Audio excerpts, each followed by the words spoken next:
Guys, welcome. Muskie Road Rule Podcast, episode number 298. 298, guys. Thanks for listening. Thanks for telling a friend. Actually, doing this one in the morning, so that may be why I sound so sexy with my morning radio voice. Drinking coffee, looking at a sleeping bulldog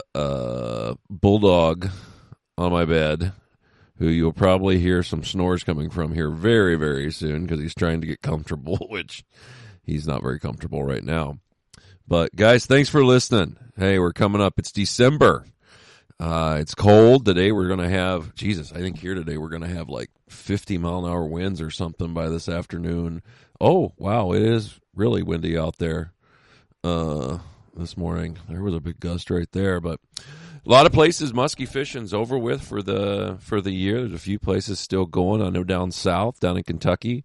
I'm actually heading back to Kentucky here next week, and I'm going to do a little fishing down there for a couple weeks before Christmas. I'm going to try to get out a few days and stuff just to see. But yeah, I kind of been done. I know I haven't been on here in a little bit, but I've been done since about the 18th of November, and yeah, it was actually a decent year. It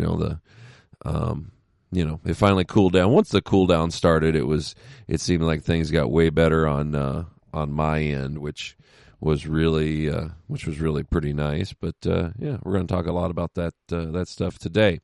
But if you guys want to text, you can always shoot us a text on the text machine, 606-776-6729. It's the Lunge & Lures text machine. Lunge & Lures, makers of the 22 short, 22 long, 22 SS, the Big 50 cal, some of the Alley Cat series of baits, the Chubby, as well as the DC9, DC10, and Nutbuster spinner baits, and the original Lunge & Tail. Again, check them out at lungeandlures.com. Again, text us 606-776-6729.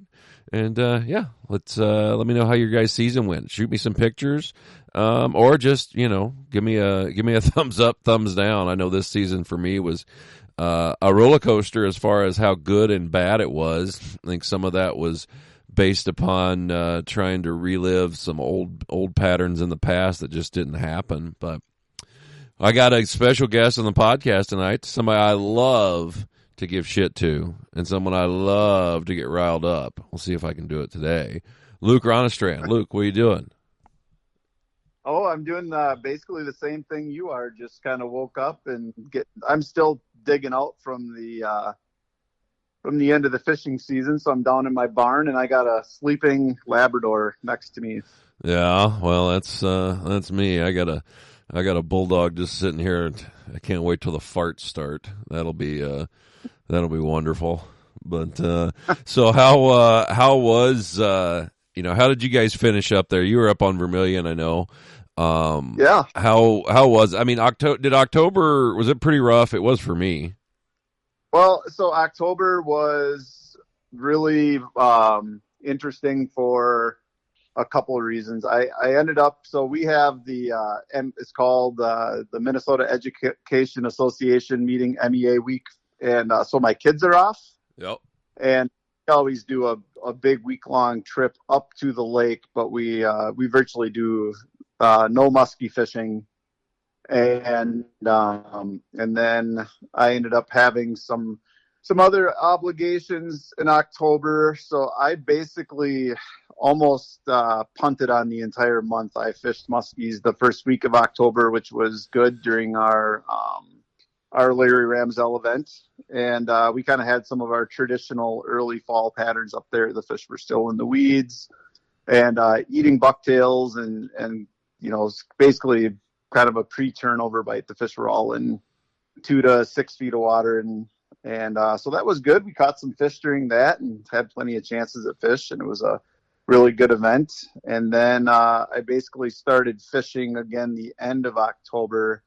And basically, I mean, for everybody, it was such a mild October, and the water temperatures barely moved, and we had a little bit of activity around that second moon phase in October, like the later part of October, doing the traditional casting bite.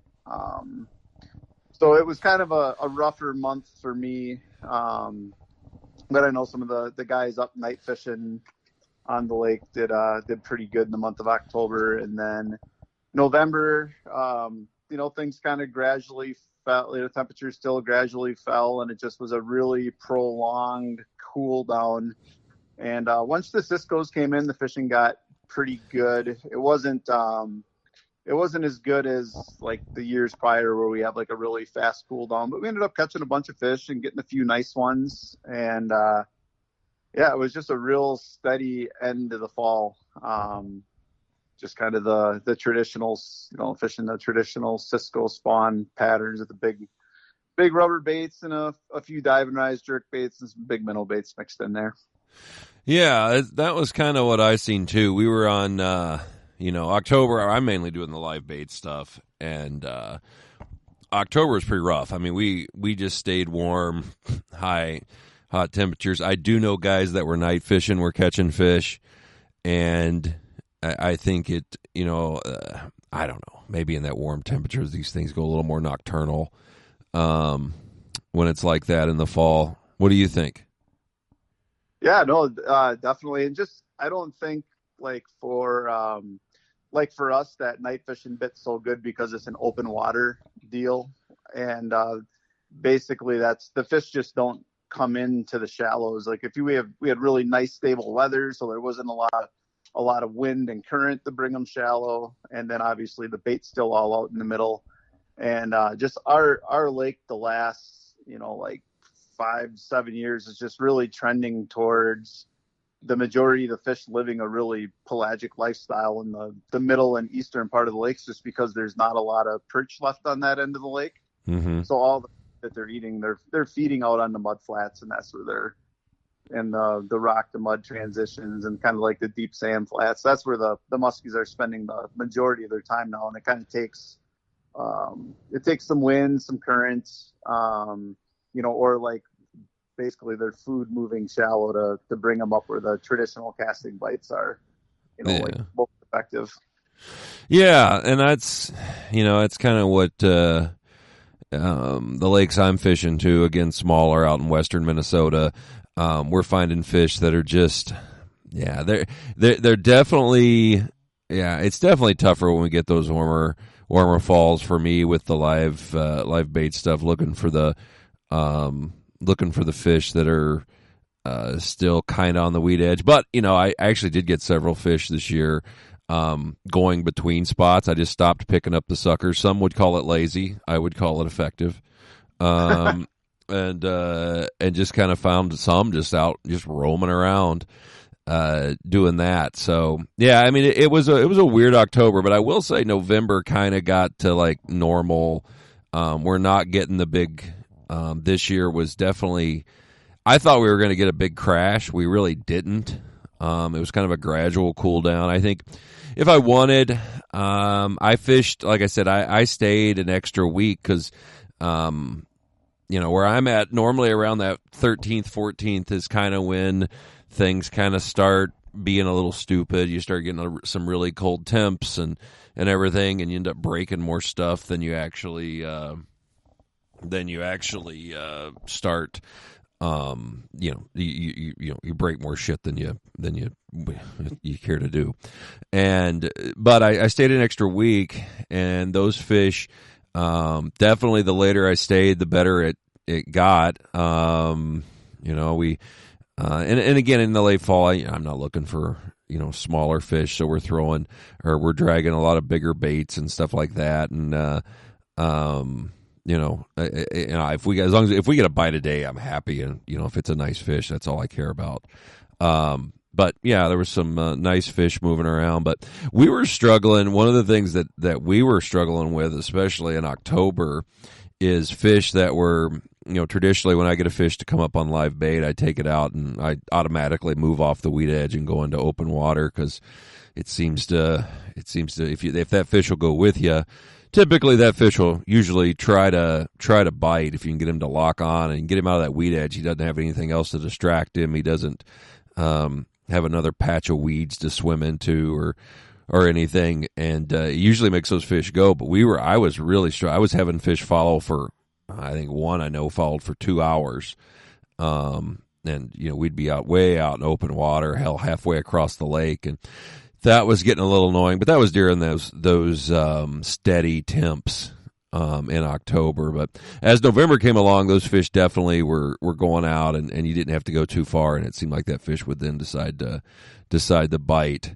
So that definitely the cooling temps helped. What's the temps you're looking for there on Vermilion? Like, when do you think, like, okay, things are going to start changing now? Like usually like 44 degrees, something like that.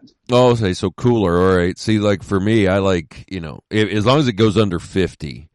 To me, the first drop under 60 and the first drop under 50 is like, okay, things are going to start happening. As soon as it drops under 60 degrees, that's when the bite starts, and it's typically really, really good there in that first drop. And then when it goes below 50, through the 40s, it's really, really nice. But you're dealing with, you have a lot more whitefish in Cisco than what I'm dealing with. Yeah, we have we just have a lot of stuff that goes on in the fall, and hey, I'm going to try and explain it, but don't make fun of me and God, make fun saying I'm trying to talk all in fishermen. Yeah, God, in fishermen. Just Christ, you've been hanging out with Jeremy Smith too much. My God. But no, so I mean, we all talk about turnover, and I use it as an excuse all year long. Yeah, no, it's a wonderful excuse, but for us, I've never actually taken a Klein finder or anything like that and measured water temperatures. What I kind of go off of is just the water temperature that I see. Well, you have long fingers; you could just stick those in the water. And then I just kind of like look and see what the water actually like looks like. So we get an algae bloom, that starts in August. It's kind of like we have like some grass in the lake that dies off, kind of the middle end of July, early August, and then the nutrients from that kind of make us have this big algae bloom on the west side of the lake, and we get some color in the water. And then it seems, as we get closer to turnover and during turnover, like the lake is at its greenest, and that typically happens somewhere in that wet waters in the neighborhood of like, say, 55 to 50 degrees. And we usually have some really good fishing then. That's honestly one of my favorite times of the year to be out there, because a lot of the fish are really, really shallow. And after about when it hits about 50 degrees into the upper 40s, that kind of seems like the water really just all of a sudden, almost overnight, in a matter of a few days, it gets really, really clear. And then from that upper 40s to about 44 degrees, it just seems like that's when I have my worst fishing of the year. It just seems like there's fish in 2 feet of water still. There's fish way out in the middle of the lake. They're on the deep rocks. They're on shallow rocks. They're just kind of everywhere. And that's honestly kind of my worst time of the year. And then it seems like when the water hits about 44 degrees, it's kind of when we start to see the Cisco stage near structure, and then a whole bunch of fish kind of start piling in after those. And then honestly, the lake is, 37 to 35 degrees are some of my favorite water temperatures out there. And we can have great fishing as the lake freezes. And you just got to kind of do the math on what a muskie's worth, because you're going to be breaking stuff. You're going to be scratching your boat. You're going to be breaking rods, reels. Just, you do trash everything, but it just can be some of the best fishing of the year. Yeah. So what, well, I'll get into this a little bit later. The fishing that time of year you're doing, so, are you finding the fish all the way up on top or on the edges more, on the bottom? Where are you finding the fish in that super cold? It's honestly, it's kind of wherever you see the baits. Seems to be where the muskies are. And the nice thing about Vermilion is when their Ciscos are spawning and they're staging, they're dimpling on the surface. They're splashing around. There's eagles in the trees in the areas that the Ciscos are using. And you can kind of just use your eyes to let you tell you where the muskies are going to be. If you see the Ciscos splashing up shallow, then you're going to want to fish shallow. If you see kind of, Ciscos dimpling off the edge, or you're seeing the big clusters of bait fish on your on your graphs and, on the edges or just off, then that's kind of where you want to concentrate. So it kind of it does change day to day. Yeah. And then you do, let's talk about your retrieves and stuff then. Because, I mean, you're dealing, you're casting mainly. Are you trolling much then, or are you mainly casting?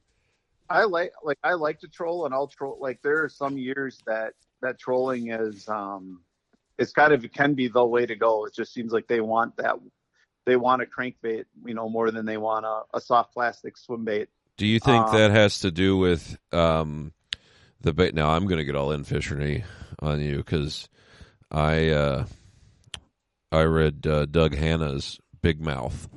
Do you think that's because the fish want to bait at a consistent level over a consistent period? It could be. Come on, give me that. God damn it! That was the most educational thing I've ever said. That very well could be. I honestly I've always kind of looked at it as I don't know. Like, I always blame fishing pressure for changing everything. So I was always kind of looking at maybe because of that being just a steady retrieve or a steady, consistent presentation at a depth, that it's just different than what everybody else is going with. And it does seem like I definitely catch fish trolling, when it's too cold to do anything else. It seems like the colder it is, the better that trolling bite is too. Yeah. Now, like with your soft plastics, I know the retrieve and the big thing that is guys are, a lot of guys I think struggle with in the fall is how they, finding out the cadence. That's the word I'm looking for. Cadence. That's the buzzword. The cadence that they're using. Whether it's short pulls, long pulls, and all that. And a lot of that, I think, comes down to, sometimes it's a day-to-day thing, but what is your most consistent retrieve in the fall? I know you like throwing the big plastics. I don't get too crazy about, as far as like if somebody's doing like longer pulls or shorter pulls, but what I really like to see is at least one long pause, like maybe just a 1 or 2, second pause, maybe halfway in. Yeah. But then once you feel like the bait is about a third of the way in, so you're past the main drop off or break line where you're not going to get snagged, giving your bait a really long pause, a 3 to 5 second pause. Yeah. And then just doing really aggressive uprips to the boat, and just if you can get your timing down where you can give it like one big uprip and then just let, kill the bait, maybe just 10 feet from the boat where you see it, and then you just let it fall. That's where we get a lot of bites. So kind of like when in the old days when they used to pick up the sucker, that's when you light your cigarette. Yep, exactly. Nice. When they grab it, you just drop your rod. You just give them a little bit of line. You let them take it. It's just, yeah. Oh, God, start smoking. God, I wish it was the 50s when smoking was healthy. Yeah, but we'd have a lot more. If it was the 50s, we'd have a lot more holes in the bottoms of our boats. Yes, we would. Yes, we would. There's days I wish I had that excuse for the hole on my boat.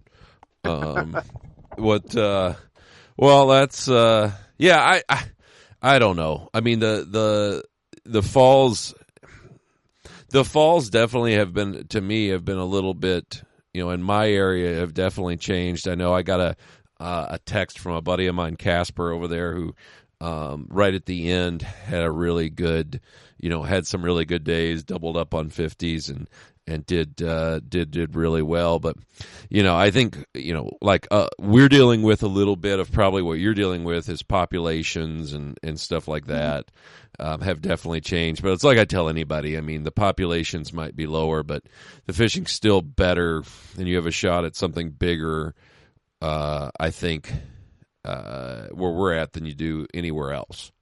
Right. Yeah, no, for sure. And then like Vermilion, we're definitely going through a transition on the lake. Is kind of, we have this, I always refer to it as the third phase of muskie management on Lake Vermilion. Is kind of the fish are up and coming through the lake, and we have a lot, like a fair amount of 30 to the 42 inch fish that that are coming up in the lake, and especially on the west side. We can go out there and very consistently in a day, have a shot at 2 to 4 fish, just doing your traditional casting weed edges and rock piles and that during the summer months and the early fall. And so there's definitely a bright future on Vermilion, along to go with. Seems like in the middle and eastern parts of the lake, we still have a really good population of big fish down there. It's kind of crazy. Like I have friends that fish in all these cool destinations. And I always, I always get curious and want to go and do a trip with them. But I have such a hard time leaving Vermilion in the fall just because it can be so awesome. And there's not many places that you go out fishing where you have a shot at a 53-inch plus fish, 54-inch plus fish every day. That's kind of should be, not saying that you have a shot at one, I'm not saying that happened, but it's just like, that's what you're fishing for. Yeah. Yeah. And you got to be able to handle the skunk because it's going to happen. Too, because that's just, that's the main thing I always say in the fall by us is, you're going to, we're in water where some of the biggest ones live. Let's, just stay and work it and see what happens. That's kind of all you can do. Let's go on a little bit of equipment about, the fall and stuff. What, for you, what have you found to be some of the better casting stuff in this ultra cold weather? I mean, there's no, bottom line great, anything, but what have you found for yourself? For like rods and reels? Yeah. I mean, that's the deal. I have really good luck with the Thorne Brothers Customs, either the Predators in the extra heavy or the Stealth in the extra heavy. Yeah. I primarily use all of the different Daiwa musky reels, whether it just be the standard HD Lexa HDs or the Lexa T-Wings or the Pro Rex. But one thing that I definitely we've been talking about this for years. The biggest thing that you can do for yourself, for your equipment in the fall, is just when it starts to get cold, just go to Thorne Brothers and bring your reels in and put fresh 100-pound Power Pro on. And that just doesn't retain the water. And you're going to have way less ice issues. And that's going to make everything at least, I don't even know, 75% better. Do you ever go to the say like the Saltus, the no line counter reel, or not line counter, but the no level line to see if that helps? I used to back in the day. I had one of those big giant Trinidad DCs. Mm-hmm. It was like a size 16. It was a really cool reel, and it definitely worked. Or like the Saltus were always great. But I mean that I would say that going to the Power Pro line, like that gets you almost to where you need to be for that. I was dumb back in the day, and I just like I love Cortland line. It's a great line. That's primarily what I use. You don't have any problem with the power. That's the one line I can't keep from breaking. That's why I use the 100-pound. Oh, okay. So the 100-pound, is it coated or what? Yeah, it's just got a really tight weave, and it's just got a coating that doesn't wear off. Tight weave. There you go. Yeah, I knew some people with tight weaves. So you're saying that has really helped you guys in the fall. Have you had much problem with rod breakage, the whole thing of when it's really cold, worrying about your rod breaking? I mean, is that something? Because I know you, if people that don't know Luke casts with, I always say he's got like baby Huey strength. I do not. I have baby strength. And are you finding many rods are you having trouble with rods? No, if I break a rod nowadays, it's completely my fault. It's like I get it stuck in a boat cleat or just do something absolutely ridiculous with it. Car door. Yeah, I don't. I honestly, I don't know that I've broke a rod that wasn't from something that I've done in like 10 years. Yeah. So what do you think that is? I mean, because the old deal was always, it's below 30, watch, or below, yeah, whatever, below whatever temp, the rods are going to get rough and break. I know that with like sucker fishing, because I can understand it sucker fishing, because you're going from zero to, you're not working the rod at all. You're going from 0 to 100 in a matter of a second on a hook set, and I can see that. But casting, why do you think that is? So a lot of the new blanks I think this has been technology that's probably at least 10 or 15 years old now, but like St. Croix started where they started weaving like layers of fiberglass into their graphite to make them stronger and more durable. And I think that's just been copied throughout the rod industry. So there's a bit more just how they layer the graphite. Just the graphite rods themselves the rods that we're using now are just so much better than what they were back when that was a problem. Sure. So Sure. I think that all started like whenever St. Croix came out with the legend tournaments, like the blue rods, like they used to have they called it their e-glass. Oh, like their name for it, and they started weaving that into those rods, and that's where they got the durability, and that's when we got these have like rods that had more of a soft tip in the midsection, but then had a really strong backbone. yeah. Yeah, I get that. I understand. Yeah, no, that makes sense. It is crazy. Like now that you and I are older muskie fishermen, it's crazy to think about like what we used to fish with as little as like 20 years ago, and like how far it's come along now. Sure. No, rods are, the lengths, and, and there was long. I mean, we had length years ago. The problem was it was so limber that you couldn't hardly set the hook.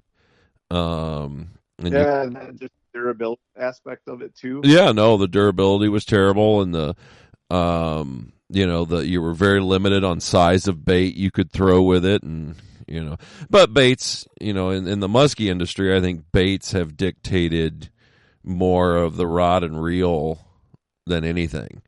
The baits have pushed what rod makers and reel and what we're looking for from reel manufacturers, have done. And, like this year, I've thrown a lot of the, what's that called? Conquest.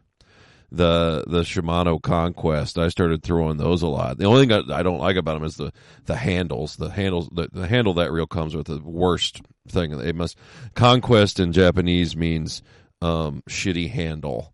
But are you putting like the handles from that Matt's rod and reel? I think they come to the muskie shows, and they have some really cool custom handles. Yes, he has he has one he calls Gregg's handle.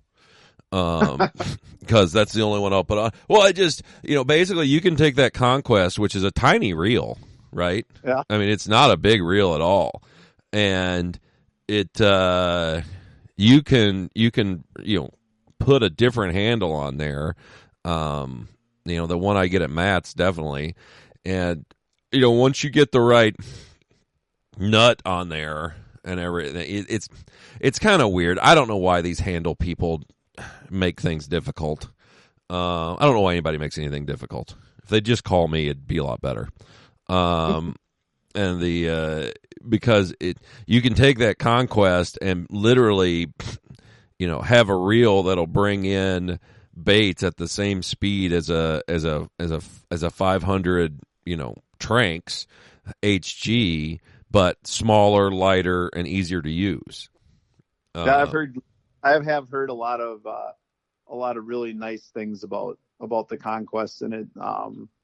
My friends up in Vermilion, and my buddies Mike Lee, him and his family, they've been using those for as long as they've been out, and they've always raved about how nice they were. And the only problem with them is they're so expensive. You got to fill out a credit app to buy the goddamn things.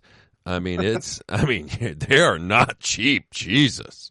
So I mean, it's Yeah, that's the only thing bad about him. But I do really like him. I mean, and what I liked about him is, for me being now up on Lake of the Woods in the summer, it does come down to, hell, it's like you at Vermilion sometimes. The guy who reels fastest wins, and it just is it was hard to get guys, and it's harder on a lot of people if they're not used to being out there casting every day. They're not going to be able to reel that fast.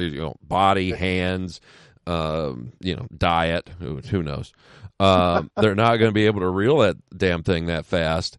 And so trying to find a reel or a combo or something to keep guys in the game longer is always huge. And that reel has definitely changed that for me. But like I said, the price, I mean, to get it the way you need it, you're looking at $700. Wow. I mean, that's a lot of freaking money for a reel. I'd have to make your kind of money to be able to get a bunch of them. I don't know. So but they're nice. So I actually was, one of my really good friend's wives reached out to me about, getting her husband a nice musky rod and reel for Christmas, and I actually and her last response was "fuck you" when she heard the price. This will happen. So I think we're gonna end up doing the Conquest with a Thorne Brothers Heavy Stealth for using it for bucktails. And so, what is the handle that you call Matt's? Call Matt's Reel Repair. Matt spells his name with one T. His mom does not stutter. So Matt's Reel Repair in Eagle River, and I don't even know what kind of handle it is. It's literally Gregg's handle. That's all you have to say. Here's what. Now explain the nut thing, because I've honestly I've changed handles on reels and I've ruined the male end of the that comes out of the reel because I didn't get the nut on properly, or the nut that I put on with the aftermarket handle didn't grab enough threads, and I ended up stripping out the ends of the threads. So what are you doing? Yes, I've been there and done that with that. So what it is you need to the Conquest, the new ones, the fast ones. Yep. So the 7.3 or something, I think that's what it is. They have changed on the actual handle itself. They've changed the keeper, the little dude that has the small screw in it that keeps the handle tight on there. Yep. They have changed that, which is why they do. That's so stupid. Or maybe in Shimano, Conquest means, fuck up. Because what it is it, when you take that off, okay, and you go to put a new handle on, this handle that I use is a 95 millimeter handle. It is the longest handle that I've found made. The only problem with this, a standard handle, so like your Shimano, let's say your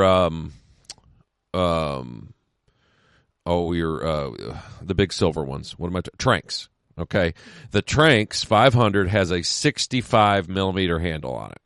Okay, you're going to a 95 millimeter handle, so you're going to a lot longer handle. Longer handle means you've got less torque on your hand. You're going to have the longer handle means you're going to have more torque when you're reeling, less torque on the hand that you're holding the reel with. All good things. And so when that handle, though, on the old Conquest or on, let's say you can take that handle. Originally, I put that handle on the Tranks, the 500 Tranks. Works fine. Mm-hmm. Works great. Well, when you go to put that handle on the Conquest, you have to get the so that, I don't know, what is that called? What is that piece called that holds the nut tight on there? You know what I'm talking about.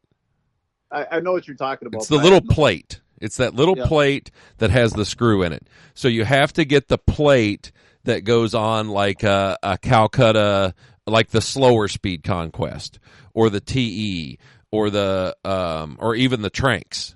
Okay, the one that comes on that high-speed Conquest will not. The hole is just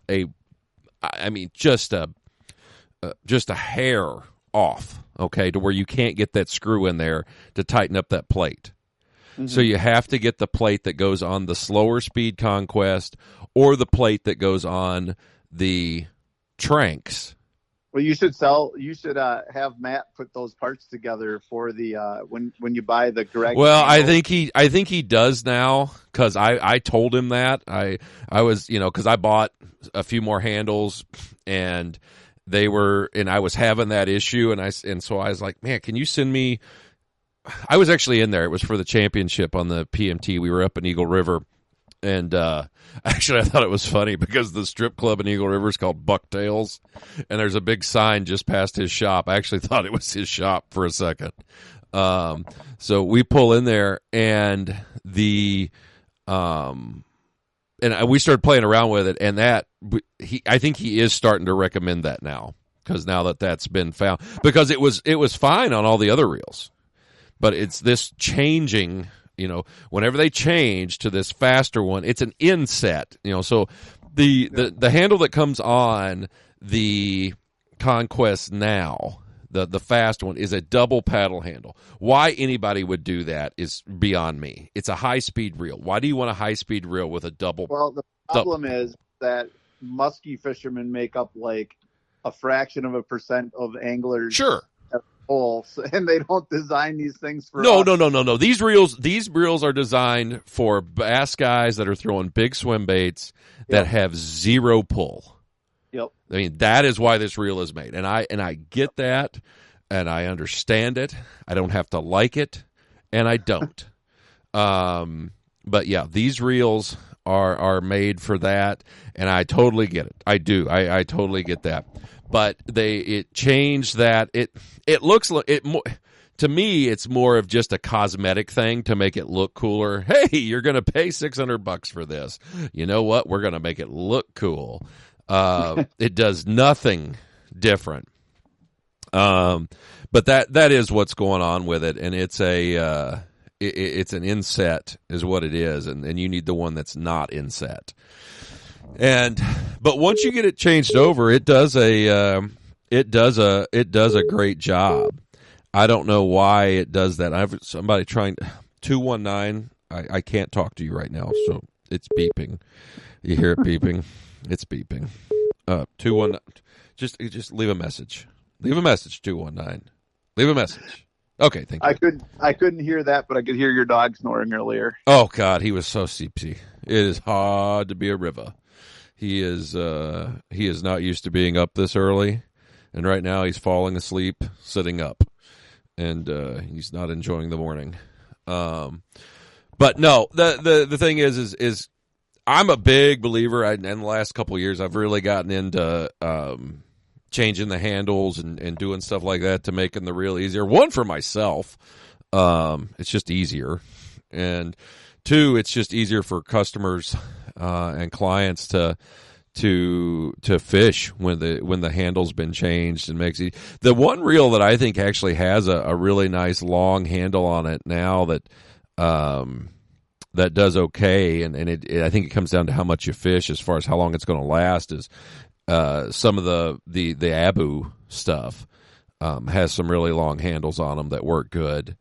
But the only thing with when you get into this long handle stuff is, most people don't realize it, is you are going to bend the things, on hook sets.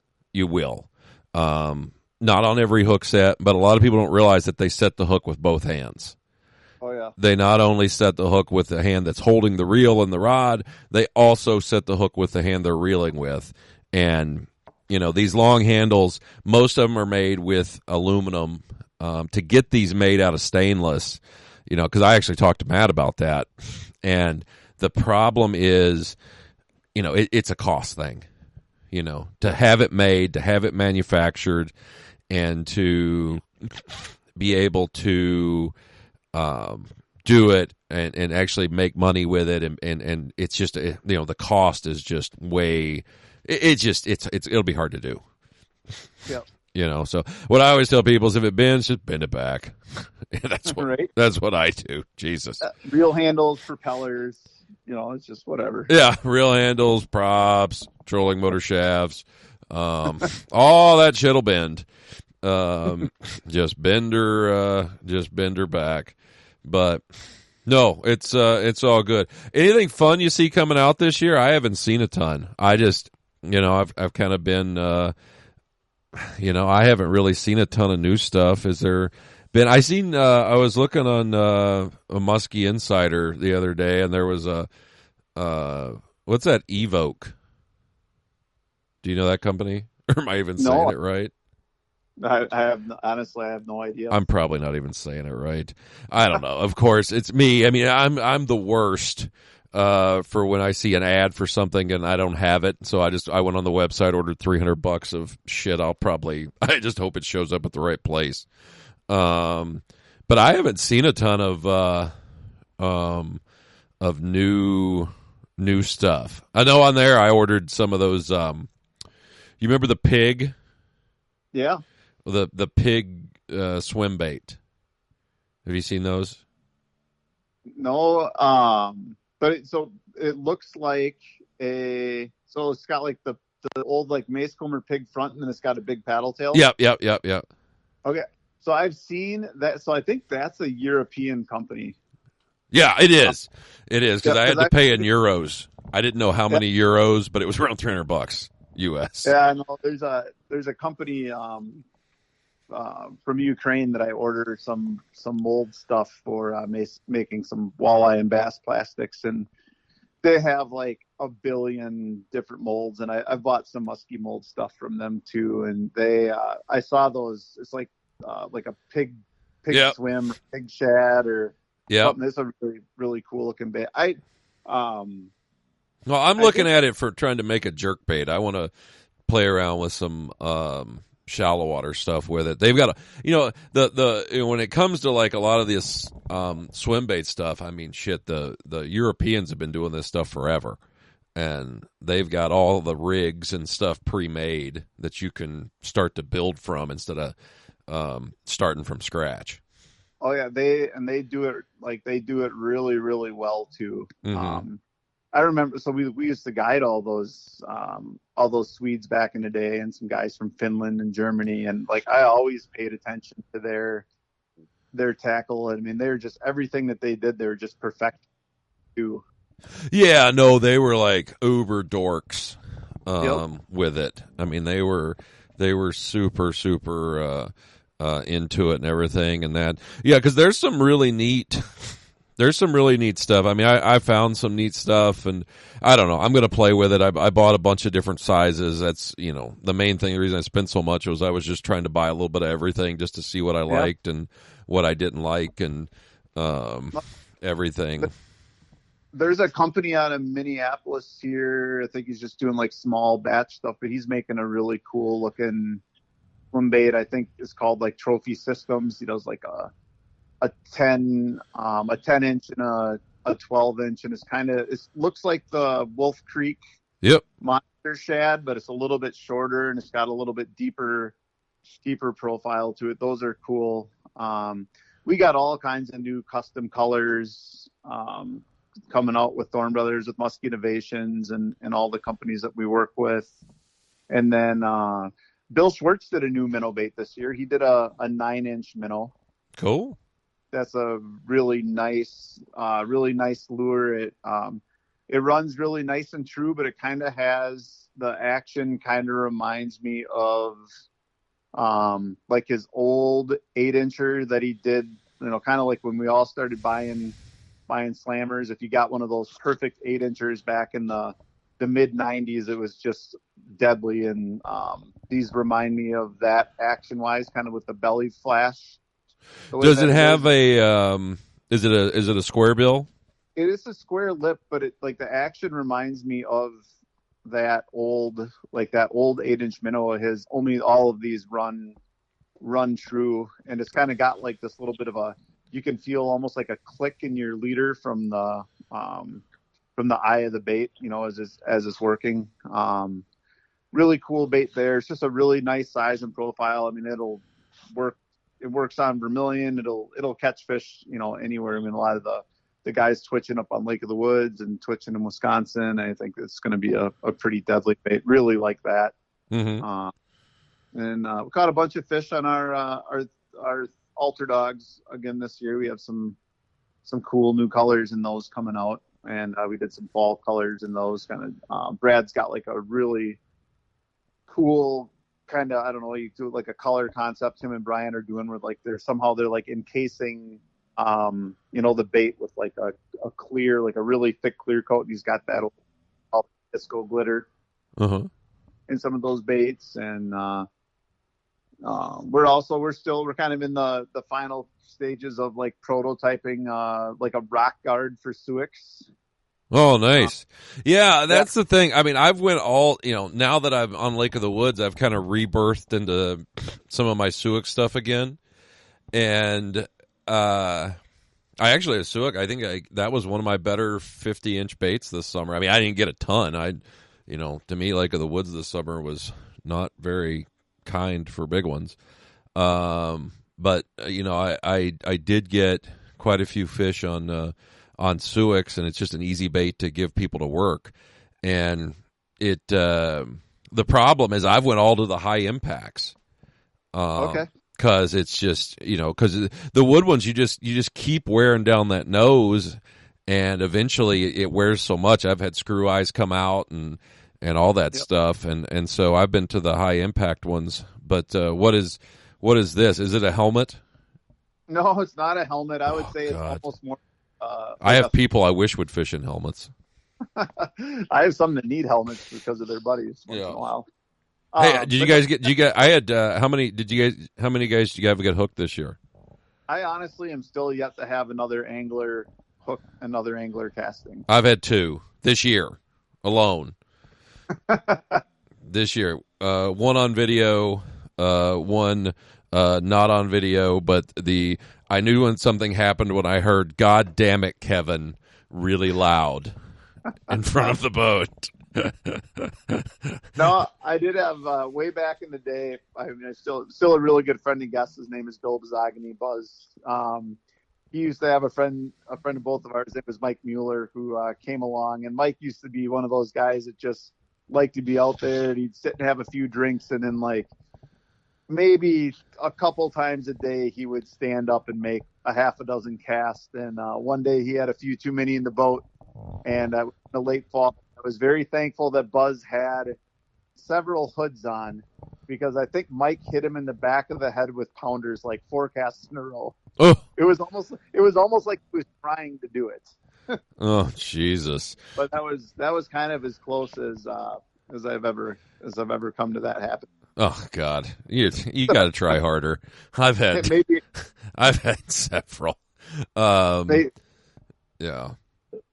but no, the Suic rock guard is more like it's what we're trying to do is almost just like a piece of metal that's underneath, like on the, like the bottom of the nose and in. Is this something you're working with Suic? Yeah, kind of. It's we're producing them, and they're gonna go on our customs, because we do a big. Nice. And yeah, I mean it worked pretty well. We're just kind of listen to this dog. Oh, I can hear. Trust me, we could all hear him, or him, or her, or whatever. Listen to this dog. That dog is seepy. He's like, Dad, it is so hard to be a river. He is out. So that's cool. Where do you? Is that something you might have for this show season, or no?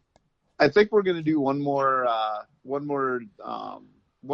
like season. It might probably be like an in season. Like we'll probably maybe have it out like next July. Well, how can I get my hands on this? Maybe we'll get you in on the prototype. Yeah, because I throw Suics almost every day now that I'm on Lake of the Woods. It is funny that you mentioned the high impact Suic, because I still think to it just because of fishing on Vermilion and all the rocks is the 10-inch weighted height.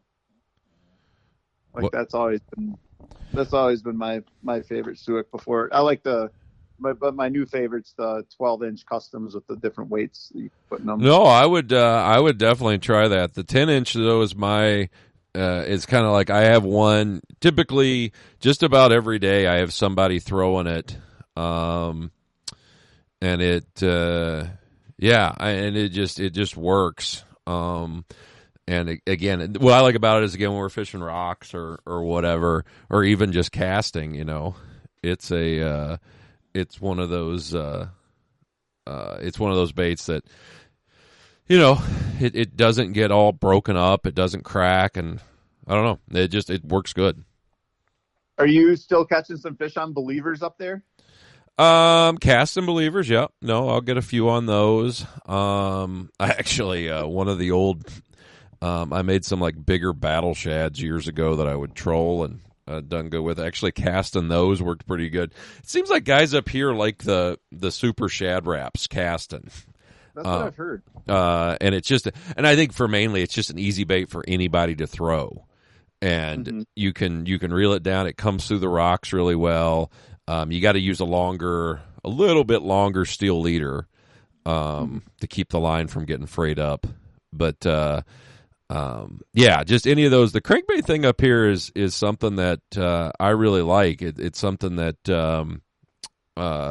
has definitely been good. I know twitching, like you said, the slammers, twitching big minnow baits does do really well, especially on maybe calmer days or sunnier, tough bites. It does seem like the crankbaits do pretty good. I still, I'm still throwing a lot of different stuff, trying to figure out exactly what I do like, and everything up here. I mean, it was different this year. I didn't fish. I fished a lot of different stuff. It did seem like it was tougher. I don't talk to a ton of guys, so I'm not sure exactly how tough it was, but it did seem to be a little bit tougher this year. The fishing did. But I don't know. Maybe, who knows? Maybe I'm wrong. But yeah. So, all right. Well, hey, I've kept you on here long enough. What's going on this winter? Where are we going to see you? Well, you'll see. I'm going to be at the Ohio Muskie Show this year. Your show. Oh my God, it'll be wonderful. Yeah. It'll be great.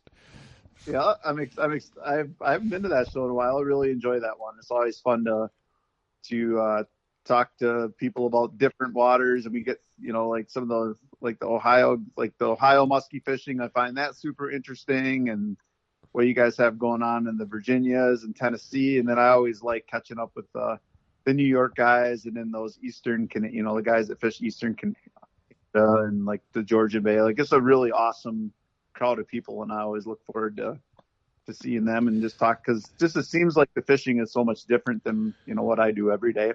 Sure. No, it is. That show's going to be the end of January, guys. Last weekend in January. I think it's the 26th through the 28th there at the end of January in the McCoy Center in Columbus, Ohio. Going to be good. We've got a lot of new vendors this year too, so make sure everybody checks that out. How can they get a hold of you there, Lucas, if they want to go fishing with you sometime? Yeah, just my cell number, or just go to the Vermilion Dam website. There's my contact information there. Well, give your cell phone number. I promise I won't write it on a rest stop in Kokomo, Indiana. Yeah, I guess 952-807-2947. Yeah, I know it's gonna be a good. I'll be at a few more shows this year. I got a couple of hockey players now, and we got a little bit busier tournament schedule this winter, so yeah, probably not going to be quite as many sport shows as I normally am at. And then still keep popping up on the social media, the Thorn Brothers social media, our YouTube stuff, and gonna keep working on that, and moving forward with all the good stuff we got going on at Thorns. So. All right. Well, good deal. Yeah, guys, make sure you check out Thorn Brothers. You can go to thornbros.com. Always got good stuff. If you ever need to talk or call and ask about, rods, reels, probably one of the best places that you can actually call and talk to guys that, when it comes to rods, actually make them. So it works out really well. They've got an extensive line of electronics, rods, reels. Fish electronics. Talk to Jake. Just ask for Jake, and please ask for the dumb. If you have a stupid fucking question, ask for Jake. He loves that. Jake is a great dude. He'll be more than happy to help anybody out with anything. But I'm definitely going to tell him you said that. Yeah, just ask. Just get there, and I like. He knows that my texts are always great when I text him at like midnight. How does this work? But is you're asking him how does this work when you don't know how it works and you want it to work a completely different way than what it says says how it's supposed to work in the instructions. Well, if they would just call me when they're designing this stuff, I would tell them what it should do. That's the problem with these people. And they just don't call, but they should. It's like, and you wonder why you have to call Fish Electronics 3 times to get an answer. Exactly. And that's like why, it's like when I call Hummingbird and I talk to the black lady in Alabama, which she's very nice, by the way. Last time I talked to her, I was like, I'm just going to throw this unit away. And she's like, don't do that, honey. Don't do that. She was very nice. Those have some monetary value. Don't please don't. Yes, you don't do that, honey. Don't do that. What you should do is you should start to record some of these conversations and share them. That would be wildly entertaining. I just get too frustrated. If people would just do what I say more, things would go a lot easier. I think would double overnight if you started. All right. Well, Lucas, you have a good day. I'm really glad you got to talk to me. I know this was a highlight. And I will. I'll holler at you later. All right, sounds good. You be good. Yep. See you. Bye.